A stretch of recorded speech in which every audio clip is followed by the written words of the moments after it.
ho, ho! Merry Christmas!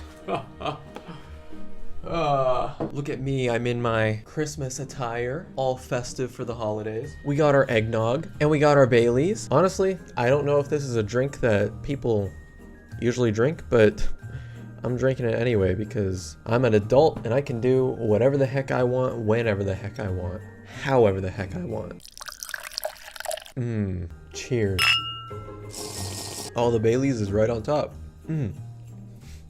Delicious. So with the Christmas season upon us, I thought it would only be appropriate if we watched a Christmas movie together as a family. So the movie we're going to be watching today is called Santa Claus. It came out in 2014, and judging by the reviews from when I just look it up on Google, it seems like it's a pretty polarizing film. It's loaded with a bunch of 5 and 1-star reviews, but barely anything in the middle. So I think it's up to you and I to decide, is this a 5-star film or is this a 1-star film? Because you and I are the end-all be-all when it comes to movie reviews. And if my last movie review is any indication on how this video will perform, I'm sure we're in for quite a doozy.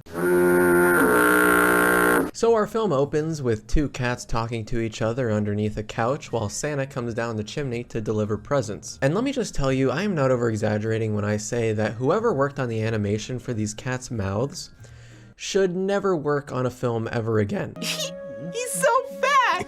It's his jolliness, Rigby. That's why he's so big. Oh! This is the stuff of nightmares. When I wake up in the middle of the night in a cold sweat because of my sleep paralysis, this is what I see. This should not be allowed in a kid's film. So while Santa's doing his thing, delivering his presents and eating some cookies, the one cat decides to go up and say hi, even though the other cat specifically warns him that Santa's allergic to cats. Whoa, chill out, dude!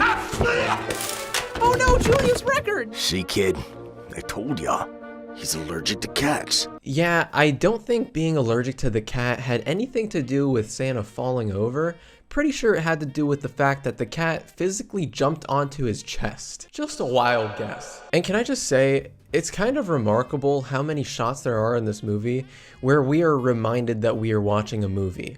And I don't mean in the sense that they break the fourth wall or anything creative. I mean shots like this, where they show the entire camera rig, and they didn't even bother to reshoot it. They're just like, yeah, you know, we did our job, we're done. It's good enough. This is going straight to DVD anyway. So while Santa's laying on the floor trying to comprehend what just happened to him, Julia, our main character, comes down and sees him there. I can't let her see me! But luckily, he blows on his nose and activates his magical powers and gets the heck out of there. I think this is the only movie I've ever seen with Santa in it where his magical powers are activated by blowing his one nostril. I don't know why, I don't know how it works, but you know, that's the magic of Santa, and it's not me to question it. But while he's leaving, the next door neighbor, Marcus Bramble, also sees Santa and tries to take a picture, but doesn't turn out.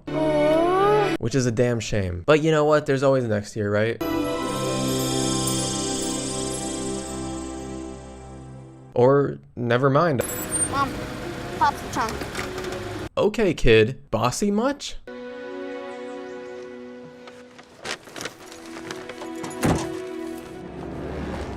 Hey, that's the kid from before.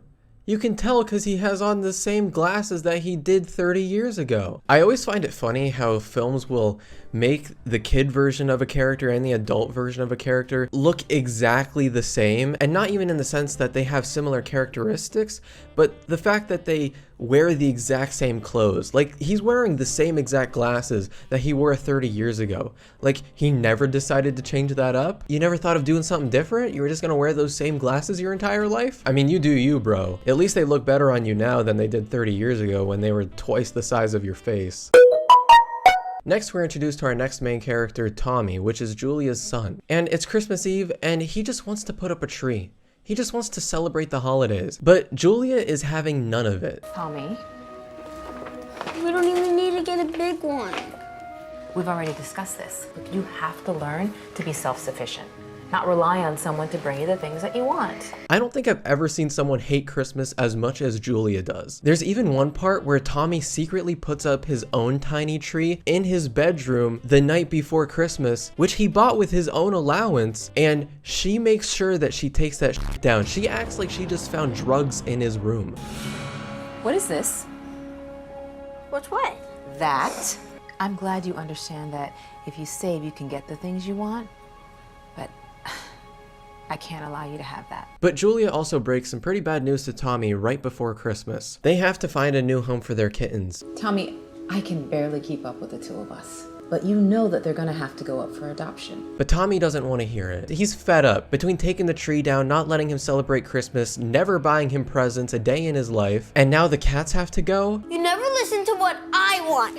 So he decides to make a box for the kittens and put them in it, and leave Santa a note asking him to please take the kittens. Because I guess Santa would be the most qualified to raise cats? I mean, he has reindeer. I mean, what's 3 more cats gonna do, you know? It's sound logic. Also, I forgot to mention that Marcus Bramble is kind of a nerd for Santa. I'm pretty sure he gets horny just at the thought of him. So while Santa is getting ready to take the kittens away, Marcus is spying on him with his super high-tech contraption, just to get a glimpse at the man again, just to see his face. And then he gets the brilliant idea that he actually should probably be recording this. You know, it would be the only ever sighting of Santa. You should probably be recording it. I guess his camera that he has set up doesn't automatically record. I thought that most security cameras recorded, but I guess in this universe they don't. So instead of, you know, just picking up his phone, he decides to go through like 10 different VHSs, but by the time he gets his tape ready, the sleigh's already taken off. Oh, he's leaving. Little does he know that Santa's not actually in the sleigh. And you might be asking yourself right now, well, Max, who is in the sleigh then? And the answer to that is the kittens. You see, what happened was Santa didn't realize what was inside the box. He just knew he had a package to pick up, so he went down, picked it up, left. Bada bing, bada boom. But then he realized that there were kittens in the box, and what does Santa do when he comes into contact with kittens? That's right. He freaks the fuck out. So in his little freak out, he ended up falling off the roof, Tim Allen style. And the reindeer told the kittens that, well, someone's got to deliver the presents. And I mean, it was kind of their fault it happened, so bada bing, bada boom. So while the kittens are delivering presents and committing acts of vandalization, Tommy's trying his best to help Santa out without his mom knowing. Now, this has got to be one of the most oblivious parents ever. First, she's the only person who didn't hear that, for one, a sleigh was on top of her roof, 2, Santa fell off of the roof, and 3, the door's been opening and closing with Tommy going in and out trying to get Santa in. And there's been screaming outside by Marcus and Tommy. Santa! Meanwhile, she's still asleep. Oh, there you are. What's wrong with you? There's nothing there. Fine, but I'm going back to bed. That's right, Julia. It was the cat making all that noise. Definitely don't look 2 inches to your left or else you would see the giant man on your floor. Could you imagine being this mother's child? Like, for one, she doesn't let you celebrate Christmas. She doesn't buy you presents. She gets disgusted even at the thought of you being happy over a holiday. And 2, if there was ever a break-in, yeah, you're kind of fucked. Because your mom ain't coming to save you. She just sleeping through that shit. The closest thing she'll do to even helping you is just blaming it all on the cat. Mom, I think there's a burglar in here. He's got a gun. Oh, honey, it's just the cat. Go to bed. Mom, he's got a gun pointed at my head right now. Tommy, it's fine. You're just overreacting. God, kids need so much attention nowadays. Mom, he's tying me up and he's putting me in a... Mom? That's right, honey. Go back to sleep. Go back to sleep. It's all okay. But after Julia goes back up to bed, Tommy proceeds to try to wake Santa up. And after making Santa smell a cinnamon-scented candle, he finally does it. Great job, Tommy. You did it. You saved Christmas.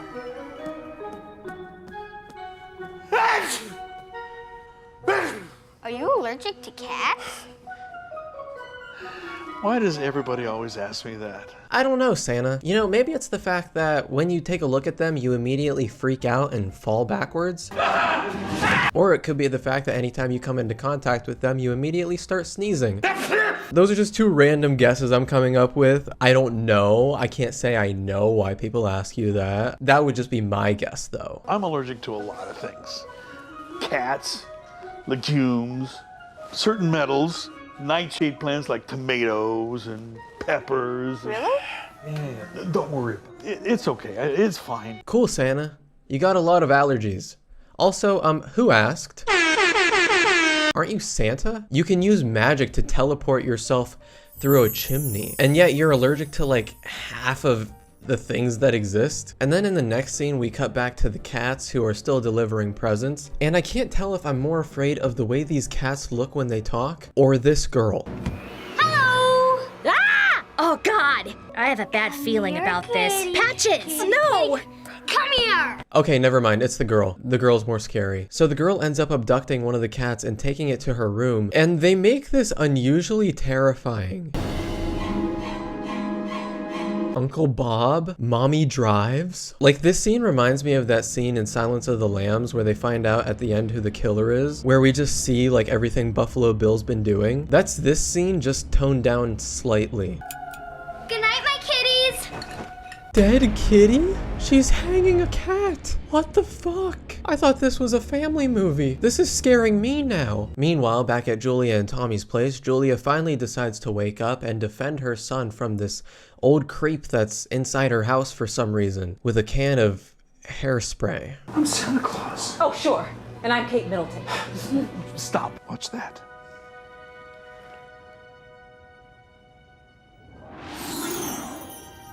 Imagine if that picture was like super sentimental to her and he just turned it into like some like tower of colorful candy or something. Oh, Julia, I'm so glad I can share this one last experience with you before I go off to war and possibly never come back. I know, me too.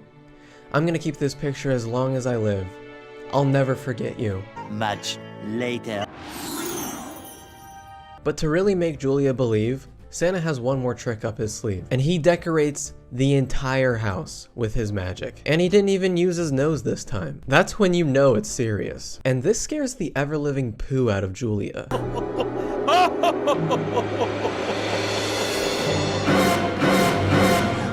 I love the fact that she hides in the bathroom and decides to call the police, all while leaving her child out there with this old man who just performed magic in front of her, just further proving my point that she is an awful parent. But then Santa explains to her that he knows why she didn't tell Tommy that he existed. And it's because that after she saw him as a kid, she went to go tell everybody and they all teased her for it because Santa doesn't exist. But she knew he existed because she saw him and she just couldn't handle the teasing. Marcus could, and he kept on. That's why you hated him. Because he could do something that you weren't able to. Yeah, Julia, why don't you be more like Bramble next time? Maybe don't ruin your kid's first 13 years of his life. Just a suggestion. Santa? It really is you. Yes, it is. That's what gave it away? Not the fact that he just performed magic all over your house and decorated it by just closing his eyes? That wasn't proof enough? Okay. But meanwhile, while all this was going on, the kittens finally escaped from that demon of a child. But then they ended up getting stuck into a blizzard, and then the reindeer fell off, and then they crashed into the snow, and definitely not just a white tarp with a bunch of powder on it. But luckily, Marcus saw Santa perform all the magic on the house from the outside, and he decided to take a look inside and found his hat, which I guess gave him magical powers to see what was going on with the sleigh. So he helps out the kittens by hacking into the sleigh's mainframe and activating the rocket boosters. Rock on! Let's go home, Patches! I want to know how much drugs the writers were on when they were making this film, because this is too good. I don't know how you could come up with any of this stuff on a sober mind. So now we cut back to Julia's place where Santa finally gets to eat a cookie. He hasn't had a cookie in hours. The man needs his sustenance, and I can't blame him. Dealing with Julia all night already makes you well deserving of having as many cookies as you damn well please. Peanut butter cookie. Yeah? I told you I was allergic to peanut butter. You never said that. I did. I was allergic to legumes! Okay, Santa, you're gonna get upset at the kid because you decided to eat a peanut butter cookie. No, don't you blame the kid. He's already been blamed enough by his mom. He doesn't need you in the mix now. That was on you. You decided to eat the cookie. Hell, even I didn't realize that peanut butter was a legume until I looked it up after watching this. Because how often do you hear the word legume used in a sentence? I haven't heard that since probably like 4th grade health class. But my favorite part about this scene is that Julia's just like sitting there watching the whole thing happening, like with no reaction at all, like some sort of psychopath. Go grab the EpiPen. It's in the first aid kit in the bottom of the cupboard. Hurry! Why don't you grab it, Julia? What are you doing?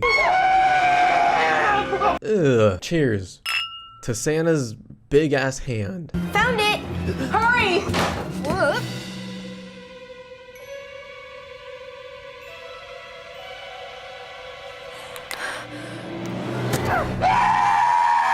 That's not an EpiPen.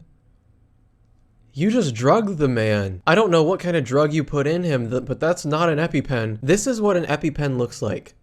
This is not what an EpiPen looks like. Kittens better hurry. When the last snowflake falls, it's over for the year.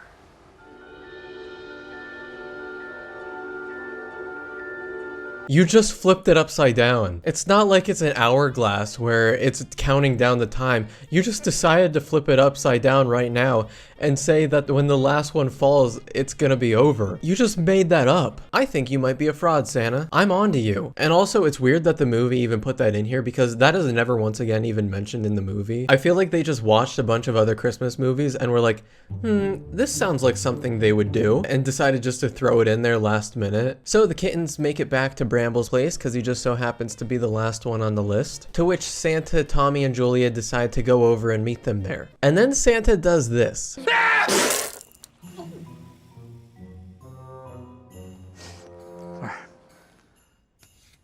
Don't lie to yourself, Marcus. You know you liked it. You sucked in every drop of that spit as soon as the cameras turned off. You naughty, naughty man. Put Bramble on the naughty list.